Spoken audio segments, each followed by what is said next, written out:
인 가운데 전북 내륙에는 가끔 빗방울이 떨어지는 곳이 있겠습니다. 내일도 전국이 대체로 흐린 가운데 중부지방과 경북 북부 지역에는 오후부터 밤까지 5mm 미만의 약한 비가 내리겠습니다. 호남 내륙에는 내일 새벽부터 아침까지 안개가 끼는 곳이 있겠습니다. 내일 아침 기온은 서울 22도 등 전국이 19도에서 23도로 오늘과 비슷하겠습니다. 낮 최고 기온은 서울 25도 등 전국이 25도에서 30도로 오늘과 비슷하거나 조금 낮겠습니다. KBS 제1라디오 저녁 종합 뉴스를 마칩니다. 지금까지 아나운서 이각경, 배창복이었습니다.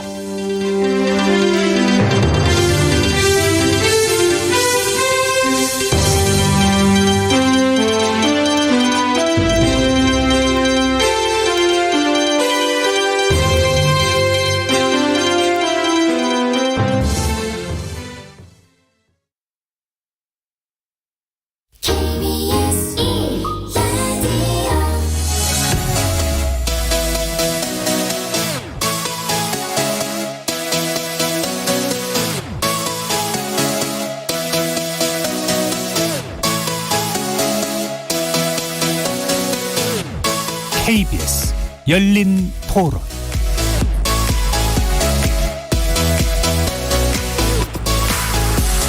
안녕하십니까. KBS 열린 토론 정준희입니다.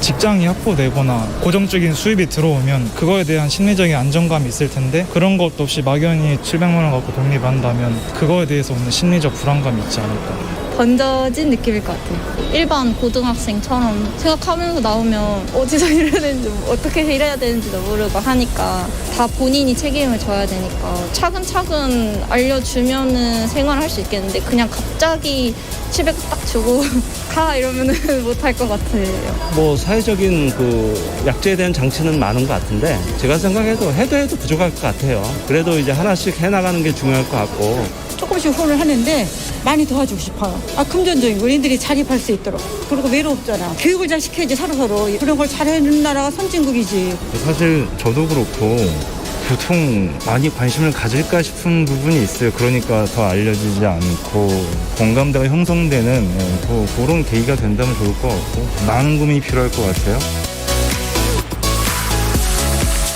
거리에서 만나본 시민들의 목소리 어떻게 들으셨습니까?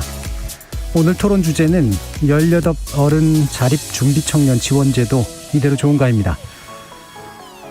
3살 때 부모에게 버림받은 뒤 보육원에서 자라나 대학생이 되어 자립해야 했던 한 신입생이 지난 22일 자신이 다니던 대학교에서 숨진 채 발견됐습니다. 사회복지사를 꿈꾸던 이 학생은 보육원을 나오면서 받은 지원금 700만 원 가운데 500여만 원을 1년치 기숙사비와 생활비로 쓰는 바람에 수중에 남은 돈이 별로 없었던 것으로 파악됐는데요. 독립을 준비하는 체계적 과정이 미비한 채 만 18세를 지나면 몇백만 원의 지원금을 들고 사회로 나와야 하는 이들의 숫자는 매년 2,500명에 이른다고 합니다. 전문가들은 이들을 위한 지원제도의 허점을 지적하면서 경제적 어려움 이상으로 정서적 고립의 문제도 꼭 짚어봐야 한다고 말합니다. 오늘 KBS 열린 토론에서는 세 분의 현장 전문가 모시고 자립준비 청년들이 마주한 현실과 지원제도의 문제점 살펴보면서 더 나은 대책 모색해보는 시간 갖도록 하겠습니다. KBS 열린 토론은 여러분이 주인공입니다. 문자로 참여하실 분은 샵 9730으로 의견 남겨주십시오. 단문은 50원, 장문은 100원의 정보 이용료가 붙습니다. KBS 모바일 콩 그리고 유튜브를 통해서도 무료로 참여하실 수 있고요. 이제 콩을 통해서 보이는 라디오로도 만나실 수 있습니다. 시민 논객 여러분의 뜨거운 참여 기다리겠습니다. KBS 열린 토론 지금부터 출발합니다. 살아있습니다. 토론이 살아있습니다. 살아있는 토론, KBS 열린 토론. 토론은 라디오가 진짜입니다. 진짜 토론, KBS 열린 토론.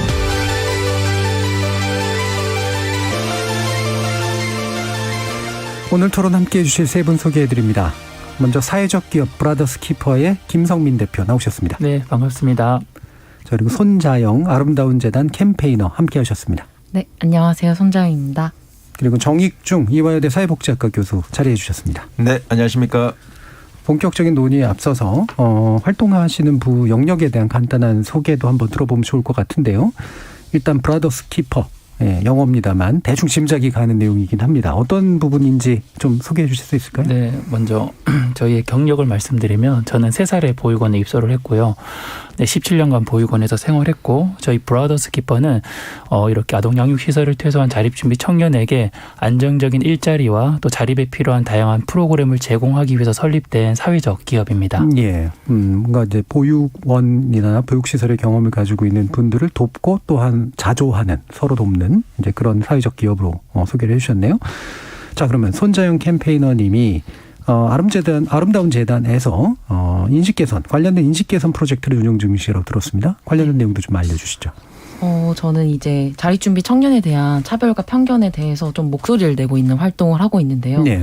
저는 그 편견들이 조금 미디어에서 좀 많이 파생되지 않았나라고 예, 예. 생각을 해서 미디어들이 조금 바뀌어야 되지 않나에 되는 목소리를 당사자들과 함께 예. 내는 활동을 하고 있습니다. 예, 미디어가 잘 안 바뀝니다. 근데 네.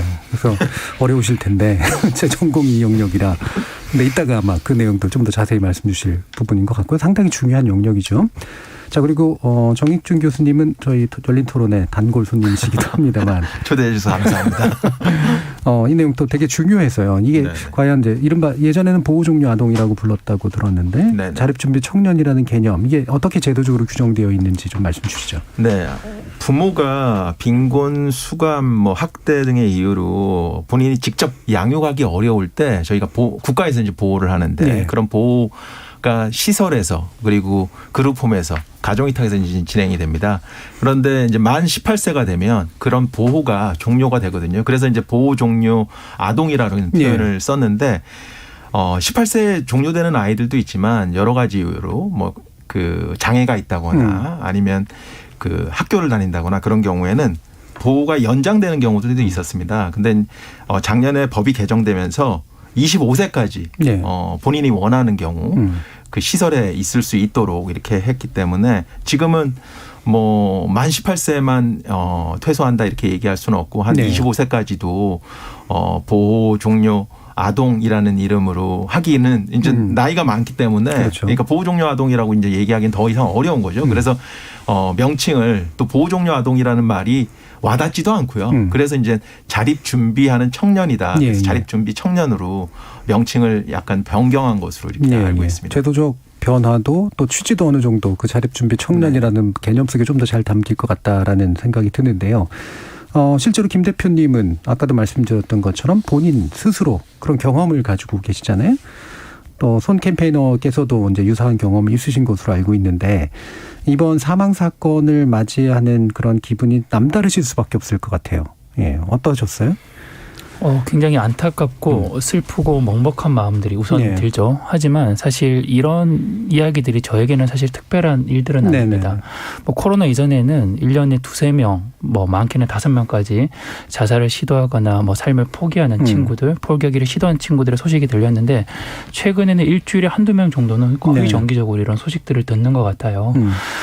그래서 참 이런 것들이 익숙해지면 안 되는데 너무 자주 들려오는 소식들이라 마음이 더 괴롭고 힘들기도 합니다. 예, 그 정도라는 건 상당히 구조적인 문제라는 그런 얘기인데요. 예, 손 캠페이너님은 어떠세요?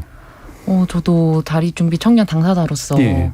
18세에 이제 대학을 갓 입학한 새내기 친구가 뭔가 그렇게 스스로 목숨을 그렇게 했다고 생각을 하니까 저도 좀 안타깝고 속상한 마음이 들기도 했고 윤성민 대표님이 말씀하신 것처럼 저도 여러 번 조금 들었던 이야기들이라 예. 이게 또 조금씩 계속 반복되고 있구나라는 생각을 하기도 했어요. 예. 네. 정 교수님도 당연히. 네, 일어나지 않아야 할 일들이 또 일어났고요. 일이 일어났기 때문에 또 관심을 가지는 거고 이제 계속 아이들에게는 일상인데 저희는 이런 사건이 있을 때만 관심을 갖는다라고 이렇게 생각이 되고 저는 이렇게 자살이 늘어나는 거는 베르테로 효과처럼 예. 주변의 아이들이 한 명씩 죽어가는 것이 전염성처럼 계속 전염된다라고 이렇게 생각이 되고 이런 자립준비 청년들을 자극할까 이제 두렵고 그렇기 때문에 이런 친구들에게 위기 상담 이런 것들이 좀 필요하지 않을까 이런 생각도 하게 됩니다. 네. 말씀 전염이라는 표현을 쓰셨는데 아무래도 이게 이제 그 인적 네트워크가 굉장히 제한적인 그 그룹이잖아요. 그러다 보니까 아마 이것이 퍼지는 효과라 그럴까? 이런 아까 베르테로 효과 얘기하셨던 그런 부분처럼 그런 게 꽤 있을 것 같아요. 어떻습니까, 김성민 대표? 실제로 이제 예. 자립준비 청년들은 서로가 서로에 대한 소식들을 굉장히 신속하게 예, 빠르게 예. 듣기도 합니다. 그래서 선배들이 또 후배들이 어떻게 살아가는지 누구보다 잘 알고 있거든요. 그래서 안타까운 상황에 처한 친구들의 그 상황들을 보면서 나도 그렇게 되지 않을까라는 두려움과 염려로 살게 되는 거죠. 예. 그런데 실제로 본인이 그 상황들에 맞닥뜨렸을 때 실제로 본인이 선택할 수 있거나 결정할 수 있는 게 아무것도 없다라는 걸 알게 됩니다. 인지하게 됩니다. 그때 예. 어쩌면 우리 아이들이 자신의 삶을 스스로 포기하는 상황들, 예. 경우들이 생기지 않을까 대화를 하면서 그런 것들을 굉장히 많이 느꼈거든요. 예. 네. 그러니까 가족 같은 역할을 하는 사람이 죽은 건데 가족은 아니기 때문에 자살 생존자로 인정을 받지 못하는 네네. 거예요. 그러니까 뭐 자살 예방센터에서도 뭔가 도와줄래도 도와줄 수 없는 그렇게. 연결이 되지 않는 예. 그런 구조인 거죠. 예. 그러니까 저는 약간 이 친구들에게 위기 상담처럼 뭔가 개입이 좀 있었으면 좋겠다. 주변에 있는 친구들이 분명히 있을 거라는 생각이 들거든요. 그래서 그렇게 하면 좋지 않을까 이렇게 생각이 예. 됩니다. 그러니까 그 자체도 엄청난 충격인데 실제로 지원을 받기는 어려운 좀 묘한 조건이고 동시에 이제 그 되게 어려움에 처하면 자신도 모르게 이쪽으로 이제 마음이 막 기우는 그런 행동들이 나온다든가 이런 것들이 충분히 있을 것 같아서 이런 정서적 측면들을 상당히 좀 중요하게 봐야 될 것 같은데요. 손 캠페이너님은 이런 정서적 고립이라고 하는 게 현재 확실히 제게 제일 심각한 문제라고 좀 판단이 되시나요? 저는 경제적인 지원도 그렇고 어떤 관계적인 것도 그렇고 심리적인 것도 그렇고 뭐 하나가 정말 이게 제일 중요하다라고 말을 할 수 없고요. 어떤 그런 지원들이 다 적절하게 조금 조합이 되는. 네, 조합이 돼야 된다고 저는 생각을 하고요. 예. 근데 조금 자립준비 청년 당사자에게는 정서적인 어떤 고립이 조금은 힘이 들 수도 있을 것 같기는 해요. 고립의 문제를 해결해 주는 게. 네네. 네. 김성민 대표님 뭐 이런 부분도 많이 접하셨을 텐데. 네, 저도 사실 우리 자립준비 청년들이 굉장히 무한한 잠재력을 가지고 있는데 예. 이런 정서적인 상처와 아픔들 때문에 자신의 진짜 모습을 발현하지 못하고 있다고 생각하거든요. 실제로 현재 지금 아동양육시설을 퇴소한 친구들을 제가 만나와 보면 이 중에 80%가 공황장애나 우울증 약을 복용하고 있습니다. 이건 정말 심각한 수준이거든요. 그런데 이 아이들이 과연 어떤 환경에서 어떻게 자랐길래 사회에 나오자마자 이런 약을 달고가 함께 나오고 있을까에 대해서 저는 그래서 우리 자립준비 청년에 대한 관심들 너무 감사하고 중요하지만 아이들이 생활하고 있는 이 환경에서 아이들이 어떻게 자라고 어떤 시스템 안에서 길러지는지 정말 그곳은 안전한지 예. 안전한 상태에서 사회로 나오는 건지에 대한 부분도 점검이 필요할 거라고 생각합니다. 그러니까 자립이 돼야 되는 것 이후에 생기는 문제보다도 그 이전부터 이미 사실은 생기고 있었다는 얘기겠네요. 그렇죠. 네네.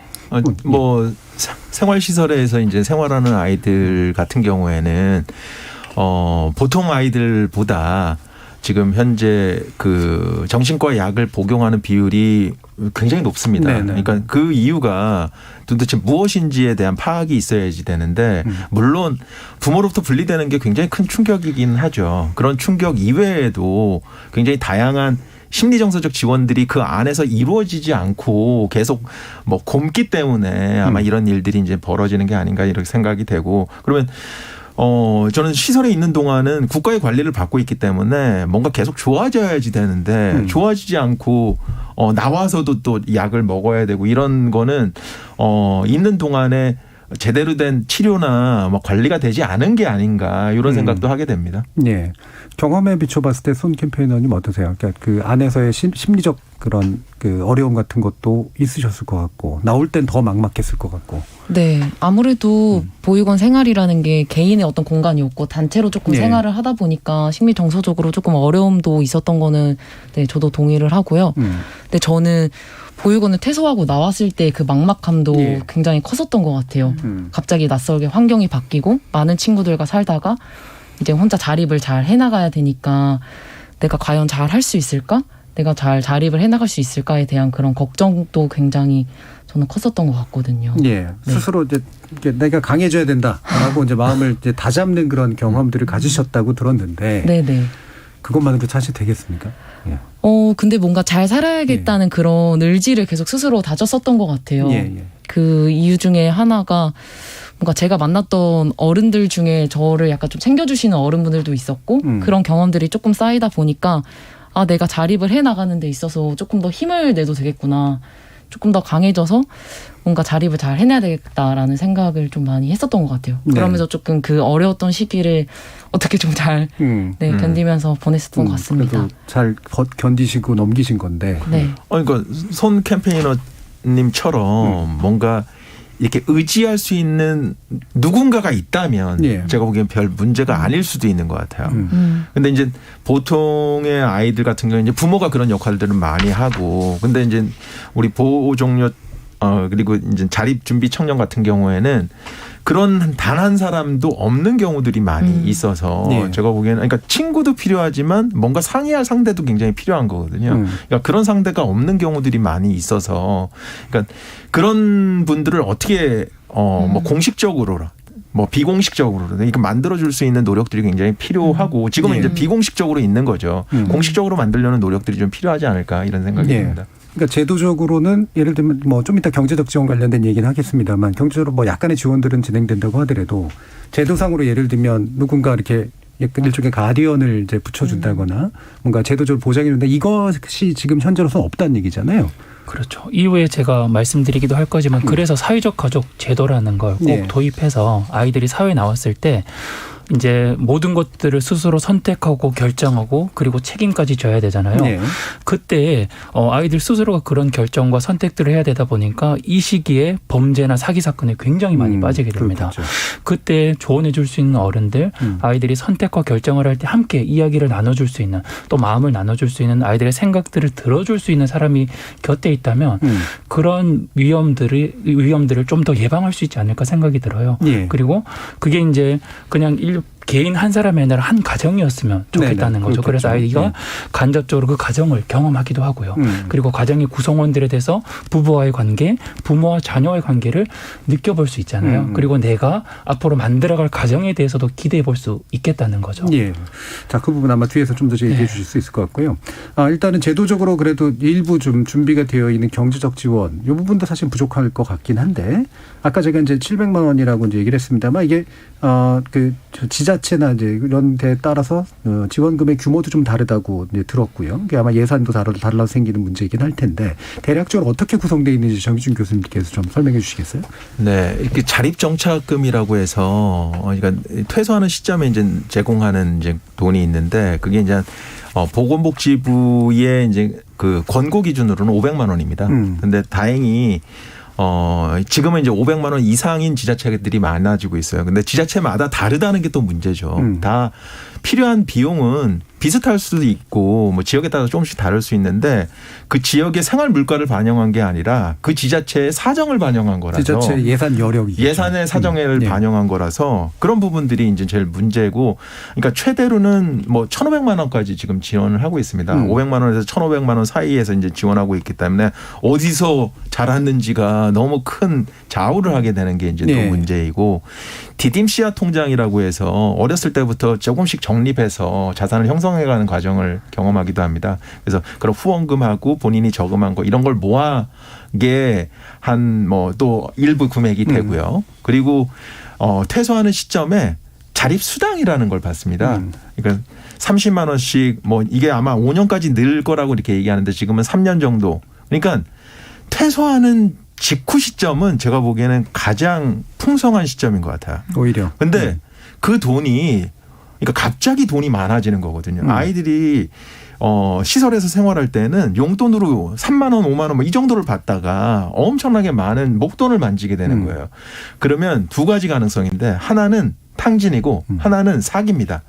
사기를 당한 친구들은 제가 보기엔 회복을 못 하는 것 같더라고요. 그러니까 차라리 한번 바닥을 찍은 아이들은 그다음에 이제 성장하는 그런 경험을 하는데 그렇지 않은 아이들도 많이 있는 것 같아요. 그러니까 저는 현금 지원이 없어야 된다라는 건 아니지만 현금 지원과 심리정서적 지원이 균형을 맞춰야지 되는데 지금은 가장 쉬운 방식인 현금 지원 의뢰에 너무 초점이 맞춰져 있어서 그러니까 다들 힘들고 어렵고 그러다니까 이제 현금 지원이 우선시되고 근데 현금만 지원해서는 안 된다라는 걸 저희가 지금 오랫동안 경험하고 있기 때문에 심리적 정서적 지원을 어떤 식으로 강화할지에 대한 고민을 하지 않으면 이런 사건들이 계속 일어날 수 있죠. 제가 아까 전에 돈이 모자랐다라기보다는 돈 과 더불어서 같이 상의할 사람도 없고 뭐 고민해 줄 사람도 없고 같이 걱정해 줄 사람이 없어서 제가 보기에는 자살을 경험하지 않았을까 그런 생각을 하거든요. 그래서 저는 개인적으로는 뭔가 현금 지원과 아까 전에 송 캠페이너님도 말씀하셨지만 여러 가지 지원이 균형을 맞춰야 되는데 지금 현재로는 그 균형이 약간 현금 쪽에 치중되어 있다라고 예. 이렇게 생각이 됩니다. 김성민 대표님은 또 이와 같은 과정을 겪으셨을 거 아니에요. 네. 아까 이제 목돈이라는 이제 표현을 써주셨는데 네. 사실 그 자체로 많은 돈은 아니지만 또 처음 만져보는 돈이기도 네, 해서 생기는 그렇죠. 네. 뭔가 이렇게 좀 혼란 이런 게 있을 것 같아요. 사실 저는 그런 목돈을 만져보지 못했어요. 저희 시대 때는 여기는 그때는 달라요. 저희 시대 때는 그러지 최근의 못했지만 일이에요. 이 일들이 다. 저희 시대 때는 그러지 못했지만 저는 교수님 말씀하신 것처럼 이런 현금적인 지원들 저는 이건 절대적으로 필요하다고 생각합니다. 네. 이것마저 하지 않으면 사실 아이들은 어떤 선택지도 아이들이 선택할 수 있는 것은 없거든요. 그래서 이런 지원들이 이제 막 시작되는 거잖아요. 저는 이 부분들에 대해서 더 연구하고 아이들의 그 사례들을 더 많이 모아서 이후에 이게 잘 됐다 못 됐다를 평가해 주셨으면 좋겠어요. 지금 당장 일어나는 이 일들로 이제 막 주어지는 이 지원금들이 저는 축소가 되거나 네네. 사라지면 안 될 거라고 생각하거든요. 예. 그래서 저는 그렇게 생각합니다. 아이들을 먼저는 살려놓고 봐야 돼요.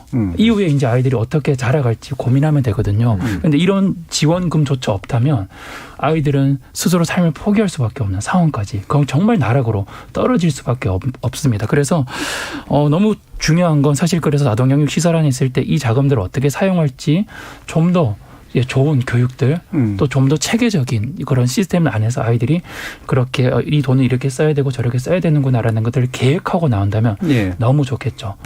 그래서 저는 이런 지원금들에 대해서는 앞으로 더 확대되어져야 된다고 생각해요. 그리고 시행해보고 나서 5년 혹은 10년 뒤에 이게 맞는지 안 맞는지 좋은 건지 아닌지 평가를 그때도 늦지 않았다라고 생각합니다. 그 가장 적합한 방법을 찾아내야 될 텐데 이거를 이제 목돈으로 주는 게 나을지 아니면 약간 분할해가지고 몇 차례에 걸쳐서 안정적으로 이제 쓸 수 있도록 만들어 주는 게 나을지 또 심리적 지원뿐만이 아니라 돈을 어떻게 만들고 쓸 것인가의 문제에 대한 이제 체계적인 준비를 시켜주는 그런 과정 이런 것들도 상당히 중요할 것 같고요.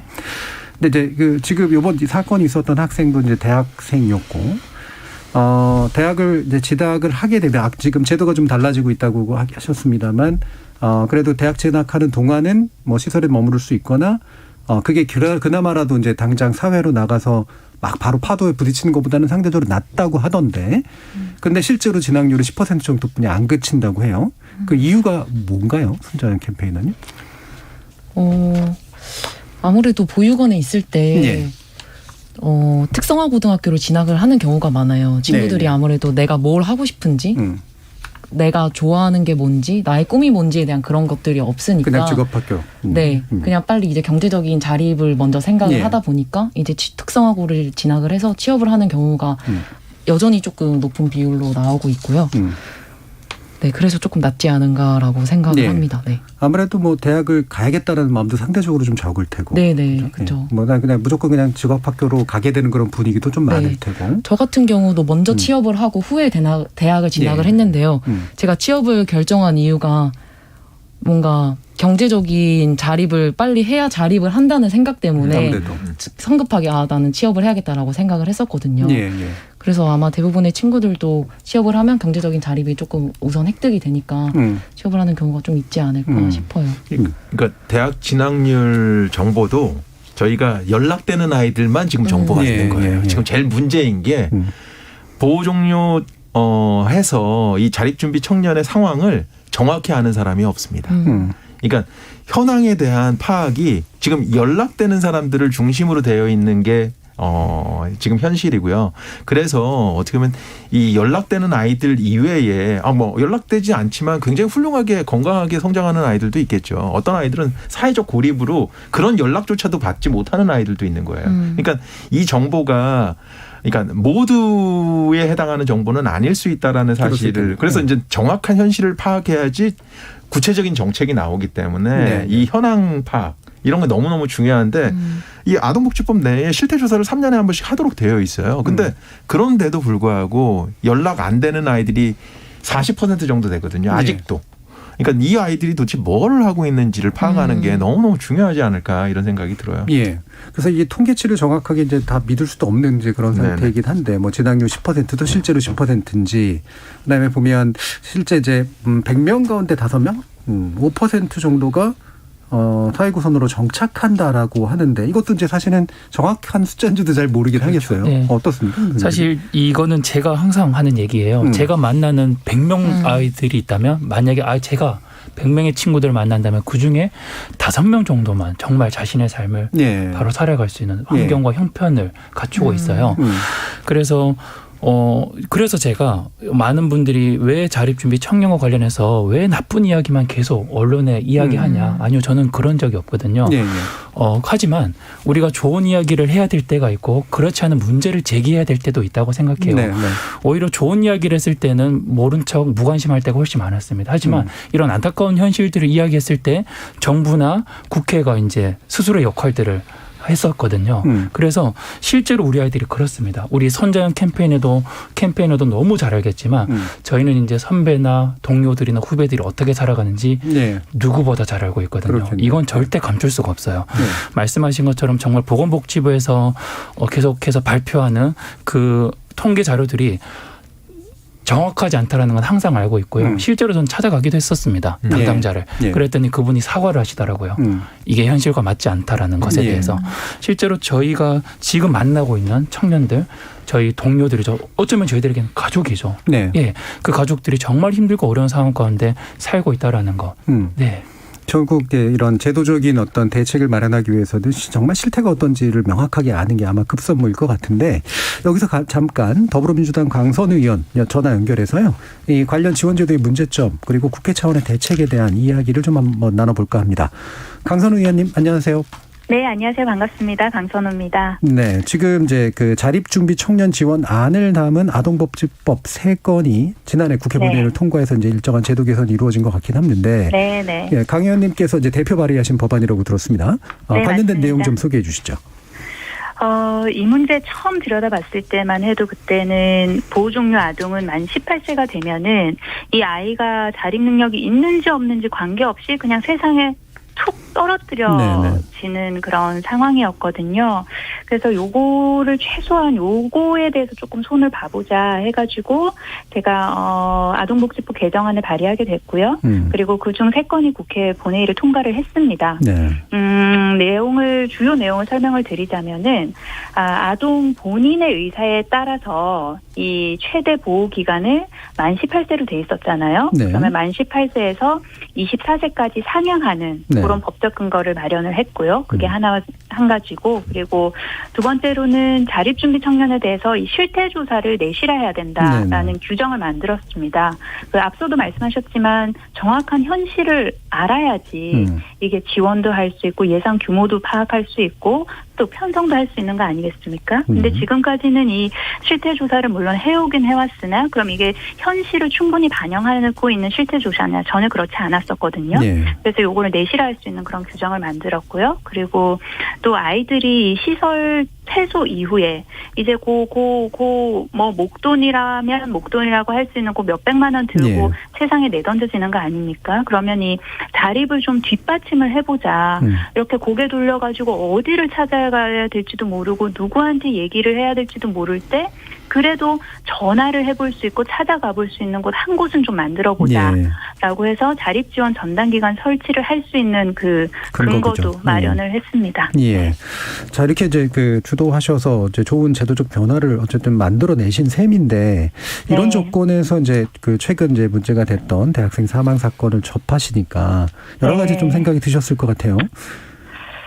네, 너무 가슴이 아프죠. 이 아이가 이제 방학을 맞아가지고 친구들이 대부분 집에 가고 이 사고 당일에 기숙사 방에 홀로 있었다고 그러더라고요. 근데 뭐 쪽지에 보면은 아직 다 읽지 못한 책이 많은데 뭐 요런 글을 남겼다는 걸 언론 보도를 통해서 봤는데 뭐 못 해본 게 책 읽는 것뿐만이 아니겠죠. 이게 너무 뭔가 이렇게 털썩 주저앉는 느낌이 들더라고요. 네네.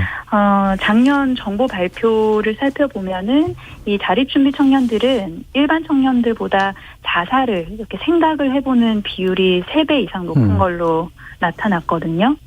그러니까 기댈 곳 하나 없는 거죠. 기댈 곳 하나 없는 세상에 돈 몇백만 원 딱 주면서 야, 너 나가.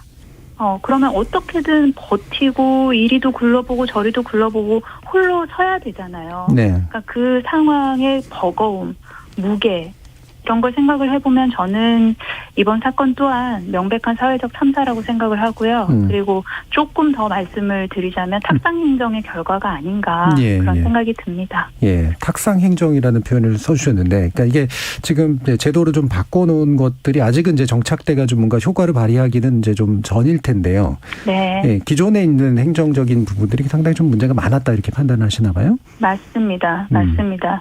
대표적인 게 자립정착금 같은 경우인데요. 이걸 현실화해야 된다라는 지적은 계속해서 있었죠. 그래서 이 자립정착금이 처음에 500만 원에 불과했었거든요. 네. 그런데 이제 문재인 정부 시절에 그럼 자립준비 청년에 대한 지원이 좀 어떻게 좀 강화를 해보자라고 해서 나온 결과가 이제 올해 보건복지부가 전국 지자체에 권고를 합니다. 자립정착금 기준을 800만 원으로 상향을 해라라고 하는데 이게 권고예요. 권고. 의무가 아니고. 그러니까 이 지자체 장의 어떤 관심도에 따라서 매우 달라질 수 있고요. 또 재정 여건에 따라서 이 지원금 규모가 큰 차이가 날 수 있거든요. 저희 의원실이 보건복지부로부터 자료를 받아보니 지자체별로 어떤 곳은 500만 원, 어떤 곳은 1,500만 원. 네. 그러니까 내가 어느 곳에서 쉽게 말해서 내던져지느냐, 세상으로 나오게 되느냐에 따라서 1,000만 원이 차이가 나는 거죠. 예. 이번 광주에서 숨진 친구 역시 이 보건복지부 권고 기준인 800만 원에 미치지 못하는 700만 원 손에 쥐고 나왔던 거죠. 예. 자, 이렇게 그러면 이제 정착금도 좀 더 현실화해야 될 필요가 있고, 그리고 권고를 넘어서서 국가가 좀 어느 정도 책임을 확실히 질 수 있도록 만들어주는 부분. 네네. 관련 법안도 준비하고 계시는 것으로 알고 있고요. 맞습니다. 그러니까 어디 지역에 사는 아이는 500만 원, 어디 지역에 사는 아이는 1,500만 원을 받는 거는 이거는 상식적으로 생각을 해봐도 문제가 있다는 생각이 들지 않습니까? 네네. 그래서 이 국가 또 지자체가 자립준비 청년에게 매년 일정 금액의 자립 정착금을 정해서 지급을 좀 해보자라는 그런 내용의 아동복지법 개정안 발의를 준비 중이거든요. 그래서 만약에 요 법이 국회 본회의를 통과를 하게 된다면 이 아이가 사는 지역이 어디든지 간에 똑같은 수준의 자립정착금을 받을 수가 있게 됩니다. 그런데 뭐 여전히 그 금액이 많다, 넉넉하다, 현실적이다, 충분하다라고 보기는 어렵죠. 그럼에도 불구하고 이거를 조금씩 한 발씩 나가보자. 그래서 결국에 궁극적인 목표는 이 안정적인 자립이 가능한 수준으로 상향을 시키는 그런 목표를 향해서 가고 있고요. 그리고 이 금액도 굉장히 중요하지만 이 금액을 지급하는 동시에 이게 어떻게 지급되느냐, 그리고 이 현금 관련해가지고 어떤 교육을 해줄 수 있으냐, 어떤 지원을 함께 해줄 수 있느냐, 그것도 정말 이렇게 한 패키지로 고민을 해야 되는 그런 일들입니다.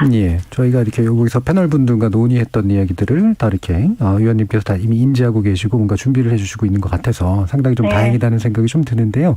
더 열심히 하겠습니다. 기타 좀 그 후속 작업으로서 또 필요한 부분이 이제 있다면 어떤 게 있을지 강조해 주시고 싶은 부분 뭘까요?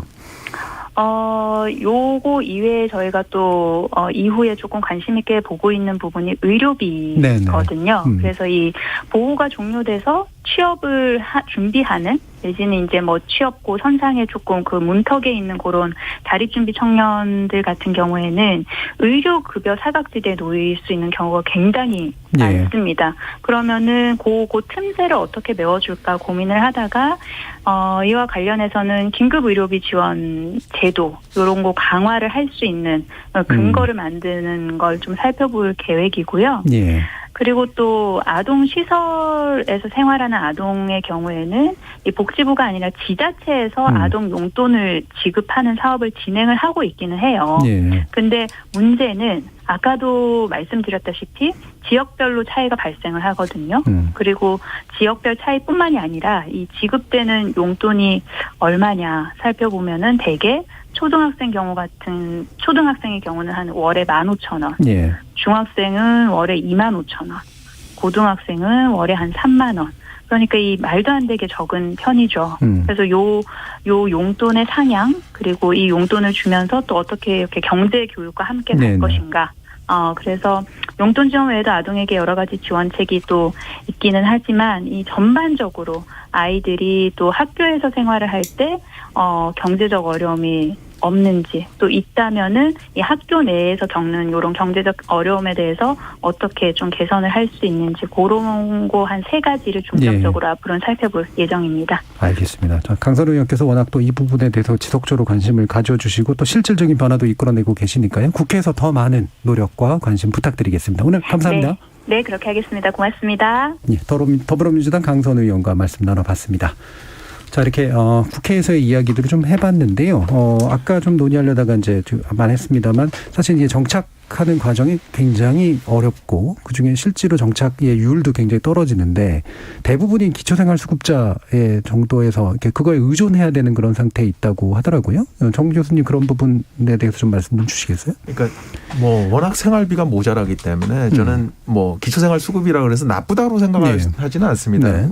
필요한 순간은 받아야 된다라고 이렇게 생각이 되고, 근데 이제 지금 40% 정도가 되거든요. 그러니까 5년 정도로 따져서 이것도 아까 전에 연락되는 아이들의 비율이기 때문에 어느 정도 이제 정확하게 파악은 안 되고 있어요. 근데 저는 뭐 이런 아까 전에 실태조사 막 얘기를 또 중간에 하셨는데, 이게 실태조사를 지금 정확하게 파악하기 위해서는 그래도 연락이 되는 초기 단계. 그러니까 저희가 자립수당을 3년 동안 30만 원씩 지원한다라고 얘기를 했잖아요.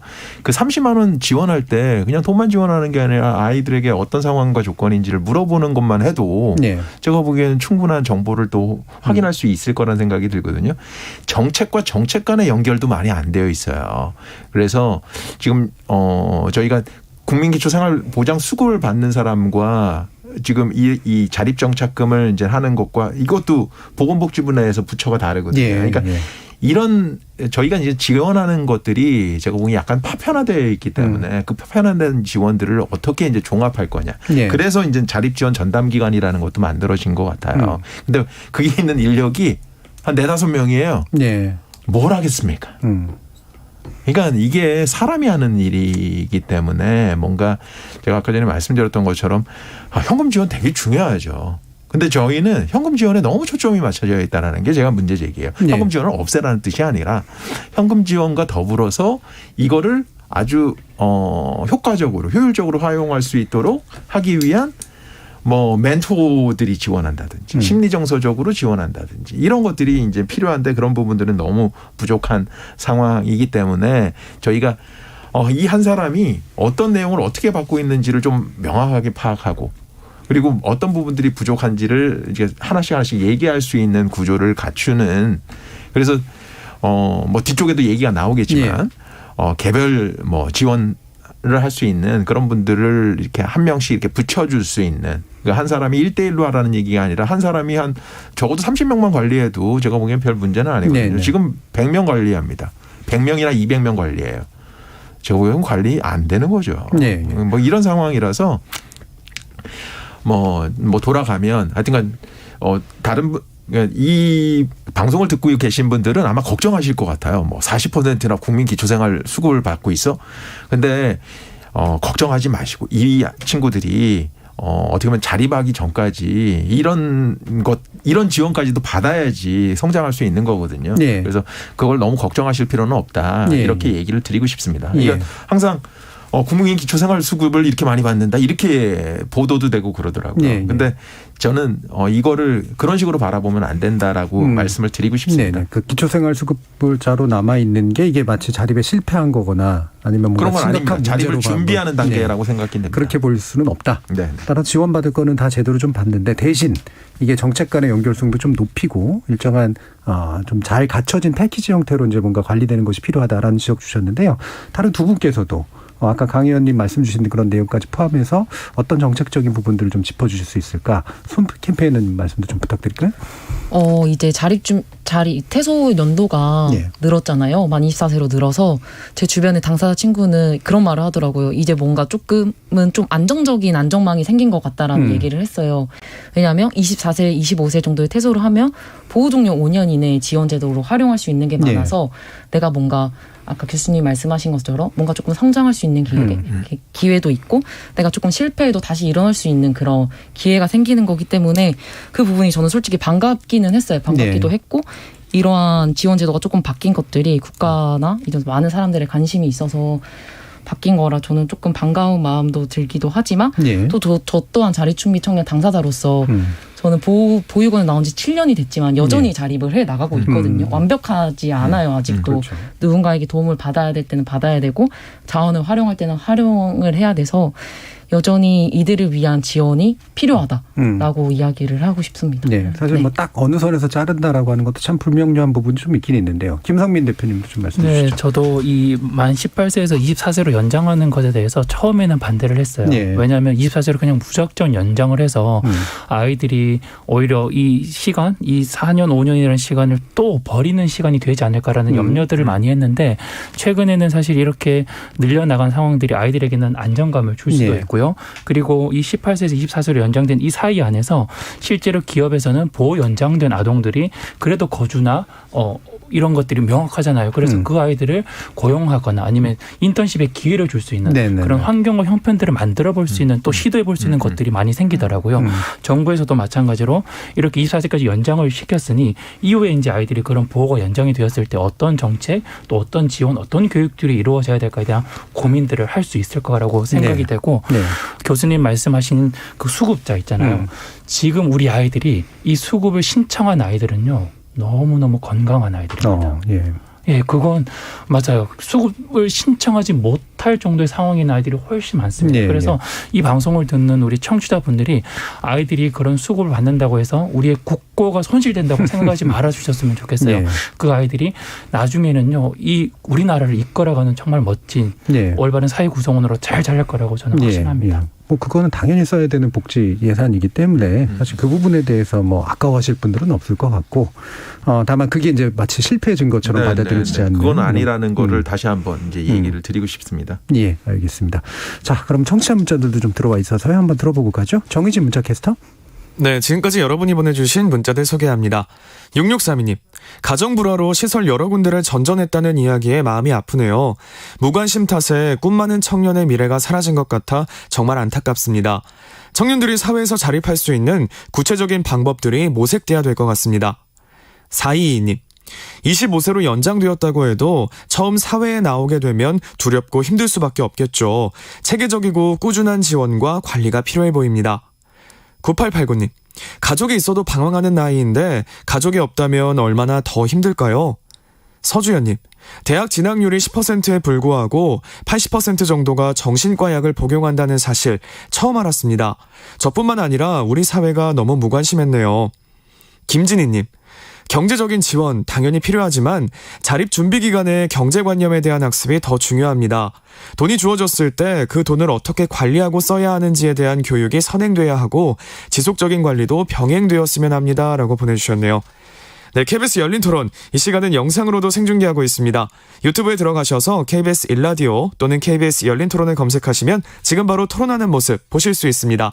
방송을 듣고 계신 여러분이 시민 노객입니다. 계속해서 청취자 여러분들의 날카로운 시선과 의견 보내주세요. 지금까지 문자캐스터 정의진이었습니다. 토론이 세상을 바꿀 수는 없습니다. 하지만 토론 없이 바꿀 수 있는 세상은 어디에도 없습니다.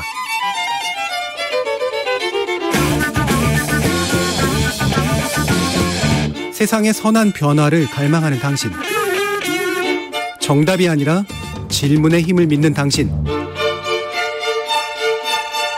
우리 KBS 열린 토론에서 만납시다.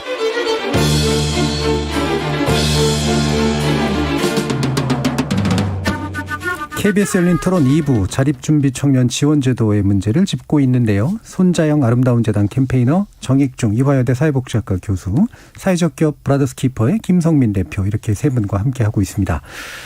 자, 그래서 좀 더 이제 폭넓은 부분들을 좀 짚어봐야 될 텐데요. 아까 손자영 캠페이너님께서 미디어 문제를 지적을 해주셨어요.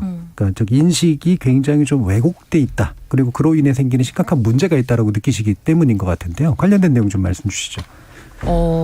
혹시 드라마나 영화에서 고아 캐릭터들이 좀 많이 나온다고 생각하지는 않으신가요? 네. 저는 어렸을 때부터 뭔가 드라마를 보면서 그런 생각을 좀 많이 했었거든요.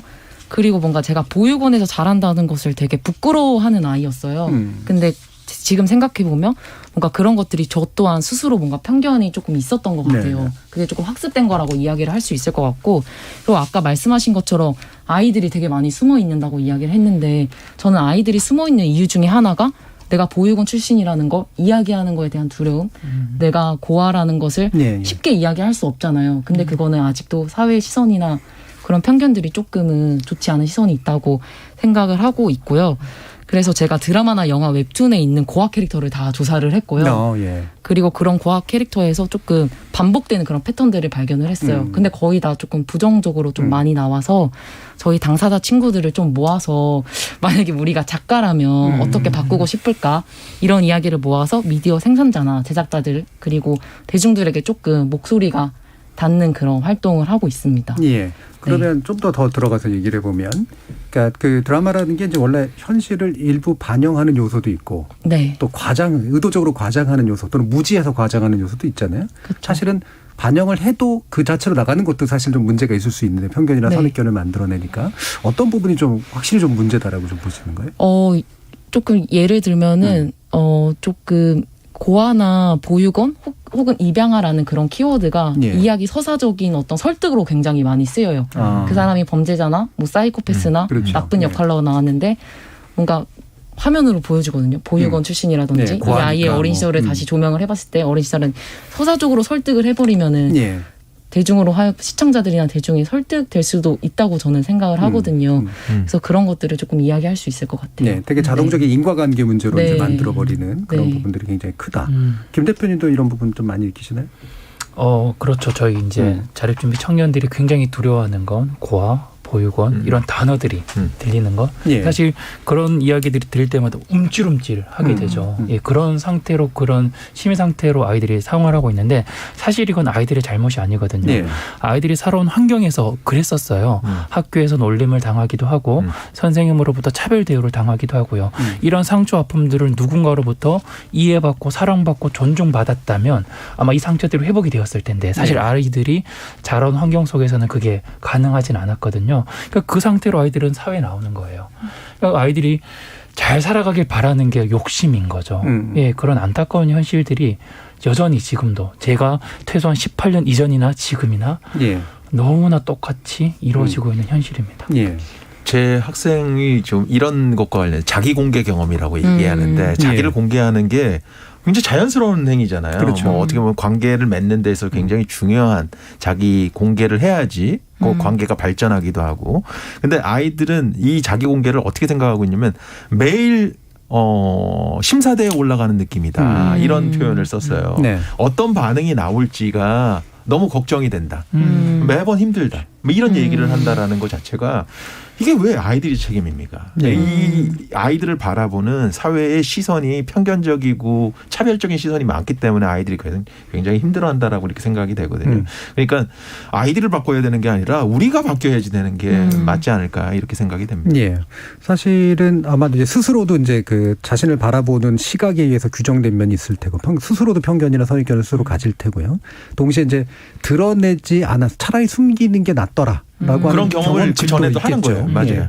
그런 것들이 확실히 이제 강화되는 그런 일들로 많이 나타나는 것 같은데 아까 이제 김성민 대표님께서 그런 말씀해 주셨어요. 그러니까 24살까지 연장하는 게 과연 맞을까라는 생각도 해보셨다고. 근데 확실히 이제 그게 국가가 일정한 기간 동안 관심을 더 갖고 책임을 더 갖고 준비시켜주도록 만드는 데 있어서 굉장히 필요하다라고 이제 느끼셨다라고 하는 건데 자, 이 부분 국가는 어떤 정도의 수준의 책임을 어디까지 해줘야 되는가? 네, 제가 이제 1년에 2,500명, 3,000명의 아이들이 나오는 현실들을 이제 보면서 아, 이거는 개인이 해결할 수 있는 문제는 아니구나. 결국 법과 지원 제도가 바뀌어야 되는구나라는 걸 정말 뼈저리게 느꼈어요. 그러면서 제가 이제 국가기관의 이제 관계자들을 만나게 됐죠. 이제 그분들에게 제가 이런 사례들을, 상황들을 말씀드리면 그분들이 항상 하시는 말씀이 국가에서 성인이 되었을 때까지 잘 길러줬으면 됐지 언제까지 책임을 져야 되냐라는 말로 항상 방어를 해오셨어요. 이분들이 어떤 말을 드리면 과연 우리 아이들의 상황들을 이해할까? 그때 제가 그분께 그런 말을 드린 것 같아요. 과장님은 부모님이 언제까지 필요하세요? 나는 부모가 언제까지 필요해? 라고 말씀하실 수 있으세요? 사람은 죽기 직전까지 부모라는 존재가 필요합니다. 우리 아이들은 그 부모가 상실된 상황입니다. 아이들이 언제까지 지원이 필요해라는 말은 내가 부모가 언제까지 필요해라는 것과 꼭 말하는 것과 같습니다. 그래서 저는 국가가 아이들의 부모 역할을 대신해 줘야 된다고 생각하거든요. 그렇다고 해서 아이들이 끝까지 지원을 바라는 게 아닙니다. 국가에서 조금만 더 관심을 가져주고 아이들을 이런 지원들을 해주면요. 우리 아이들은 정말 올바른 사회 구성원으로 잘 자라서 오히려 이 국가를 이끌어가는 인재들로 성장할 거라고 저는 확신해요. 부모 봉양하듯이 국가에 기여하겠죠. 네, 실제로 저희 동료들이 그렇습니다. 저희가 10명 중에 7명이 자립준비 청년으로 구성이 되어 있는데요. 너무너무 일을 잘해요. 그리고 실제로 다른 회사에서 스카우트해 가고 싶을 만큼 그런 언지를 줄 만큼 굉장히 잘 성장하고 있습니다. 이렇게 자립준비 청년은 무한한 잠재력을 가지고 있다는 것도 꼭 기억해 주셨으면 좋겠어요. 제가 하나 덧붙이면은 이게 우리 일반 아이들이 뭐 대학생이든 아니면 청년이든 실패하거든요. 그러면 어떻게 할까요? 거의 대부분 가정으로 다시 돌아가서 재정비하고 회복을 한 다음에 다시 나옵니다. 심지어 캥거루족이 되기도 하죠. 뭐 캥거루족이 되는 아이들도 있지만 성장해서 어떻게 보면 건강한 청년으로 또 이렇게 성장을 하는데 우리 아이들은 나락으로 떨어지면 그 다음에 다시 한번 기회를 주는 경우가 없어요. 저는 국가가 키운 게 다가 아니라 우리가 왜 성인이 됐음에도 불구하고 성인 자녀에게 지원을 한다라고 생각을 할까요? 이 뭔가 뭐 문제가 생기고 뭐 실패를 했을 때 그런 기회를 계속해서 줄 수 있는 게 부모고 국가는 왜 부모 역할을 하면 안 되나 이런 생각이 듭니다. 그래서 저는 적어도 두 번째 기회는 줘야 된다. 그렇게 생각이 돼서 저는 그래서 연령이라는 문제도 저는 좀 뛰어넘어야지 된다고 개인적으로 생각해요. 그러니까 그런 연령의 문제를 뛰어넘어서 두 번째 기회를 줄 수 있는 노력이 좀 필요하지 않을까 이런 생각이 듭니다. 그러니까 손 캠페이너도 아까 그 말씀 주셨잖아요. 그렇죠? 지금도 나는 여전히 뭔가가 필요하긴 한데 맞습니다. 그렇다고 막 무작정 달라고도 하기도 그렇고 되게 좀 혼란스러운 부분도 좀 있으실 것 같아요. 뭔가 보호종료 자립준비 청년 저희뿐만 아니라 사람이 살아가면서 계속 누군가에게 도움을 받고 도움을 주기도 하잖아요. 그게 사회 구성원에서 살아가면서 되게 당연한 태도인데 그러니까 그런 것처럼 저희한테 계속 그런 지원들이 계속은 아니지만 저희가 그 성민 대표님이 말한 것처럼 그런 지원을 받으면 뭔가 세금으로서 저는 그럴 생각이 너무나 있거든요. 그런 것처럼 뭔가 국가가 저희들에게 계속 지속적인 관심과 사람들의 관심이 분명히 계속 필요한 부분이라고 생각이 들어요. 저희의 꿈은 세금을 많이 내는 것입니다. 돌려드리는. 네, 그렇습니다. 자, 이렇게 뭔가 이렇게 뭐 단순히 그냥 막 지원을 언제까지 늘린다 이런 문제가 아니라 이 부분에 대해서 이제 지속적인 관심을 가지고 이제 생애 주기에 따라서 필요한 부분들을 이제 적절히 섞어가는 이런 게 아마 되게 중요할 것 같은데 그러려면 이제 아까도 이제 그 강 의원도 이제 전담 기구를 설치하도록 하는 근거 규정을 만들었다는 표현을 쓰셨는데 정익준 교수님은 국가적 통합지원센터를 이제 주장하고 계시는 것 같아요. 그러니까 그 자립지원 전담기관이라고 지금 법에도 들어가 있습니다. 그래서 이제 지금 한 10개 지자체가 지금 하고 있고 이제 다 만들어지긴 할 텐데 그 기관이 지금 제대로 된 역할을 할 정도의 인력과 예산을 구비하지 못하고 있다라는 게 이제 문제라고 생각이 듭니다. 그래서 그런 것들을 이제 할 수 있게 만들어주는 게 굉장히 중요한데 뭐 그게 안 되면 그냥 또 하나의 기관이 만들어졌을 뿐이 될 가능성이 굉장히 높아서 그런 부분들 그러니까 아이들에 대한 지원이 그냥 지원에서 그치지 않고 지원이 이제 연결될 수 있는 구조를 만들고 아이들이 항상 뭔가 상담할 수 있는 내가 굉장히 급한데 연락할 수 있는 곳이 한 군데라도 있으면 굉장히 좋잖아요. 그런 곳을 하나라도 만들어야 된다 이렇게 생각이 되고요. 저희가 자립에 대한 생각도 바꿔야 돼요. 자립은 홀로 서기가 아닙니다. 건강한 의존관계. 그러니까 어느 누구도 거죠. 혼자서 살아갈 사람은 없어요. 그게 은둔형 외톨이죠. 그렇게 살아가지 말라고 우리가 매번 얘기하면서 아이들에게는 홀로 서기를 요구를 하고 있다라는 것 자체가 우리 사회가 굉장히 제대로 하고 있지 않은 게 아닌가 이런 생각이 듭니다. 예.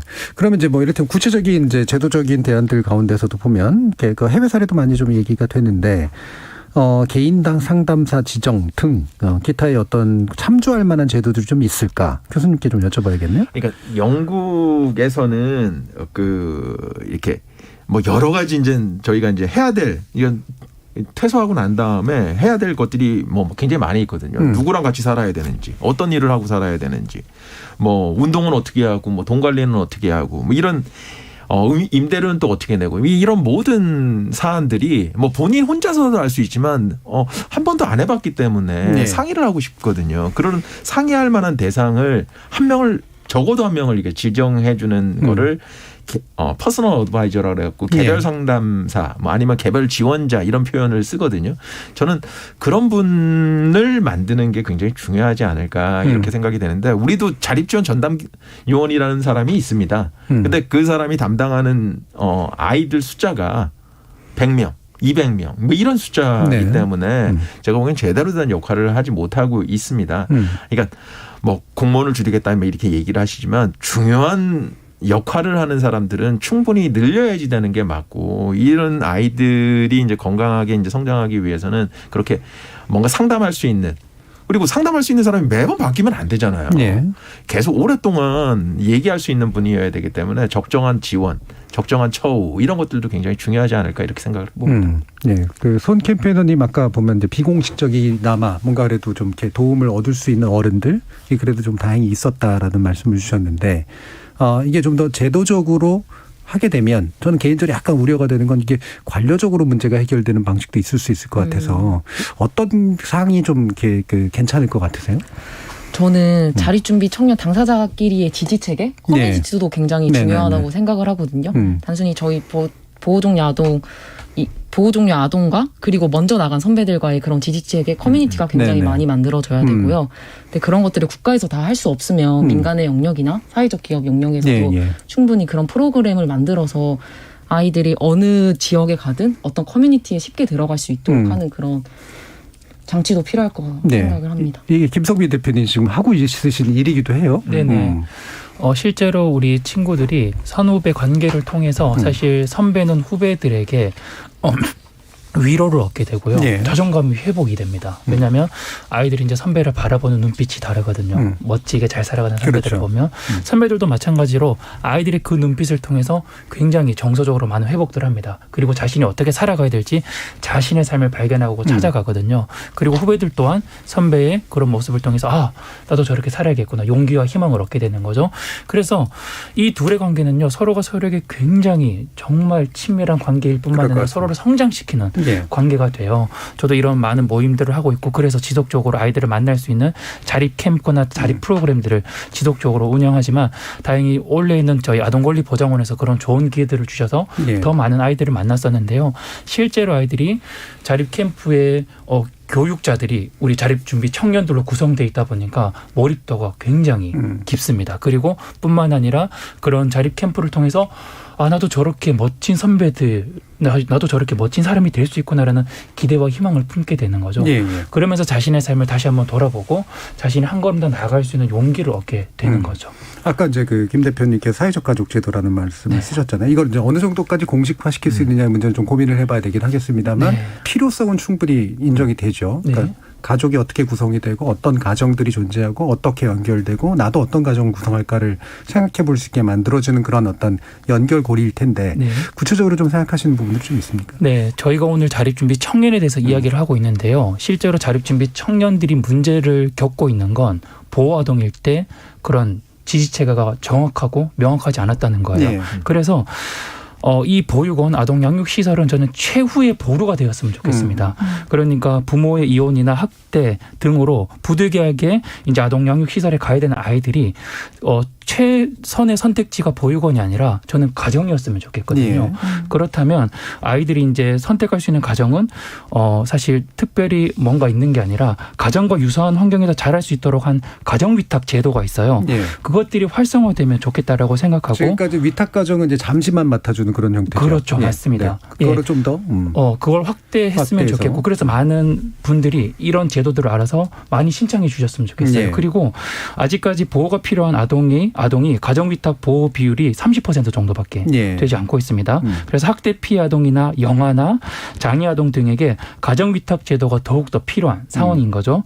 그래서 발달의 가장 중요한 시기는 이 3세 이전이 골든타임이라고 이야기하잖아요. 예. 이때만이라도 아이들이 위탁 가정에 자랄 수 있는 시스템들이 더 빨리 정착되고 더 빨리 확산이 되었으면 좋겠어요. 그래서 더 많은 관심과 지원과 지지를 통해서 이런 가정 위탁 제도가 먼저는 만들어져서 그래서 아이들이 가정에서 자랄 수 있는 기회가 늘어났으면 좋겠습니다. 예, 예. 그리고 말씀드린 것처럼 그러면 지금 보호 중에 있는 아이들은 어떻게 하냐.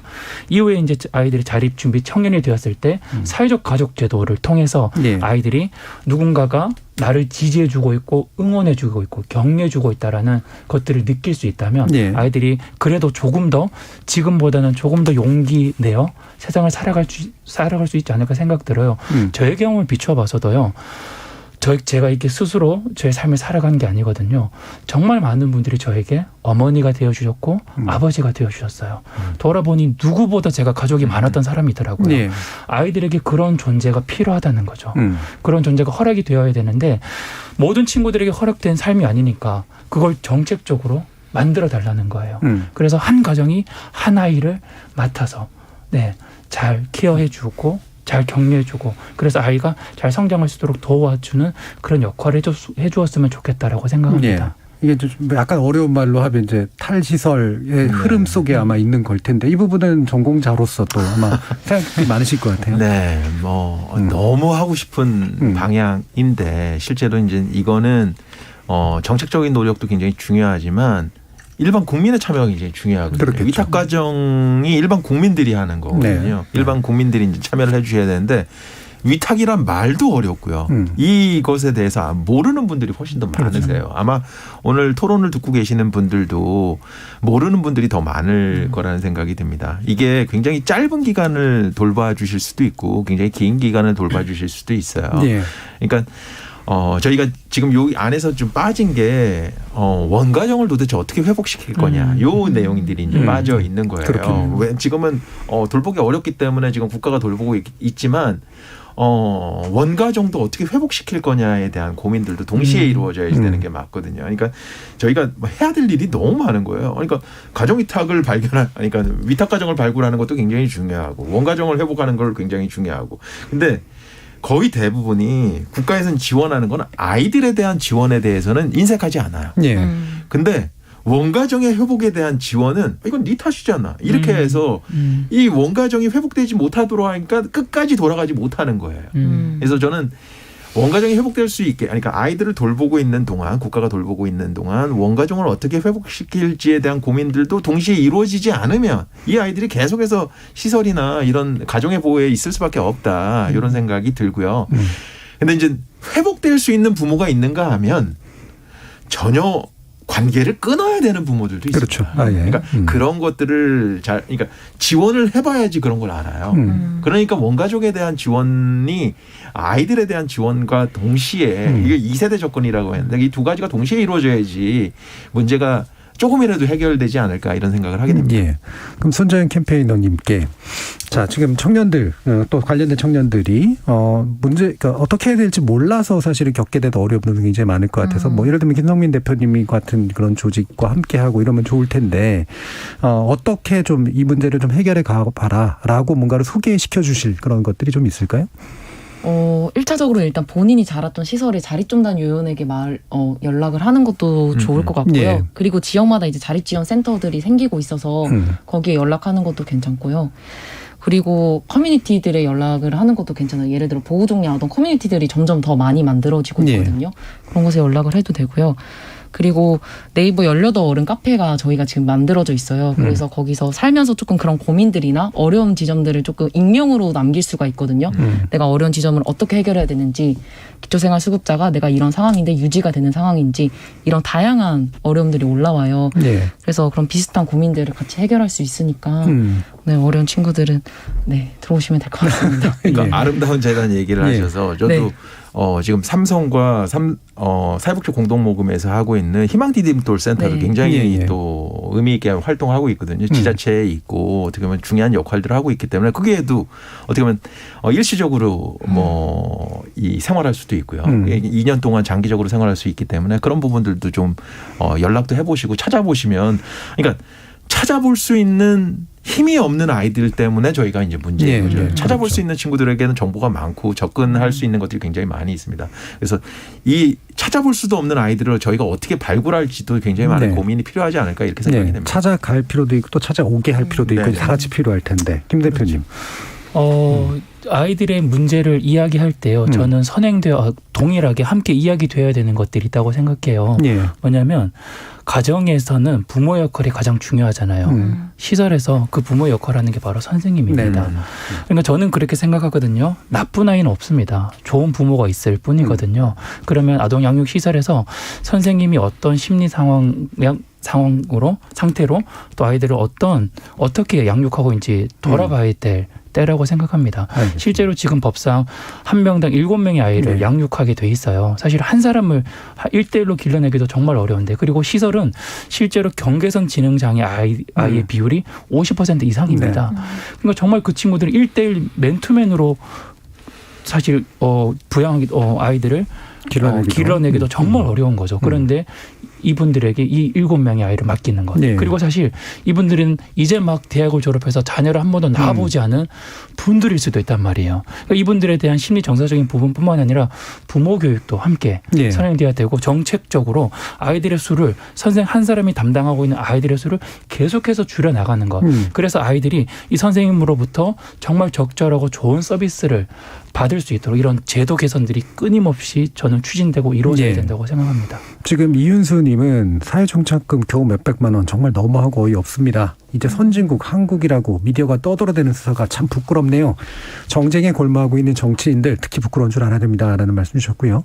엄정근님은 저도 한때 자립준비 청년이기도 했고 자립 전담도 해봤지만 제일 필요한 건 역시 물질적 지원과 더불어 마음을 터놓고 대화할 수 있는 편한 누군가입니다라는 그런 말씀도 주셨네요.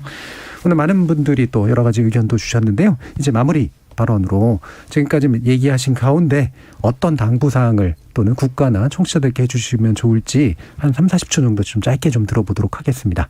먼저 김 대표님부터 말씀 한번 들어볼까요? 편견과 차별에 대한 이야기를 많이 했는데요. 모든 사람들이 언젠가는 경험하는 게 있습니다. 뭐냐면 죽음이거든요. 죽음은 누구도 피할 수 없어요. 그런데 이와 동일한 게 또 한 가지가 더 있습니다. 모든 사람은 언젠가는 고아가 된다는 거예요. 우리 아이들은요, 모든 사람들이 해야 되는 그 경험을 먼저 했을 뿐인 거예요. 다른 경험을 한 게 아니거든요. 네. 그래서 제가 아이들한테 항상 하는 이야기가 있습니다. 사람들이 너를 편견의 눈으로 바라보더라도 너는 그 사람을 위로하는 눈으로 바라봐줬으면 좋겠어. 왜냐하면 그 사람들은 네가 경험할 그 삶을 살아가야 될 사람이야. 너는 많은 사람들을 위로할 수 있는 사람이야라고 이야기합니다. 네. 이 한마디로 편견과 차별을 좀 깨트릴 수 있지 않을까 생각합니다. 네, 손재현 캠페인은.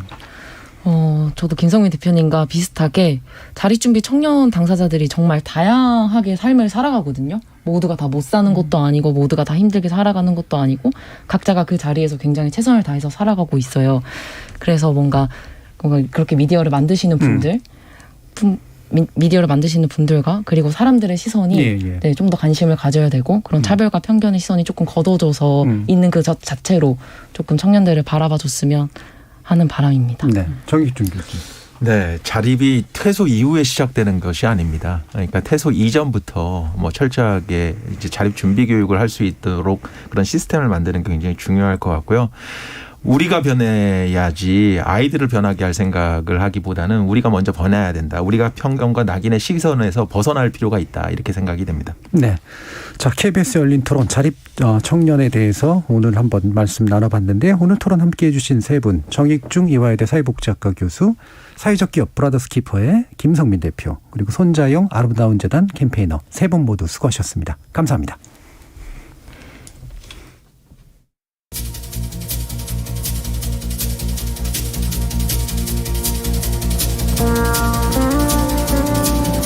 자살 보도는 사실 가급적 하지 않는 게 좋고, 혹 하게 되더라도 그 원인을 예단해버리거나 방식을 구체적으로 알리지 말아야 합니다. 이번 자립청년 사망 사건을 토론 주제로 올리면서도 이 부분에 상당히 고심하지 않을 수 없었는데요.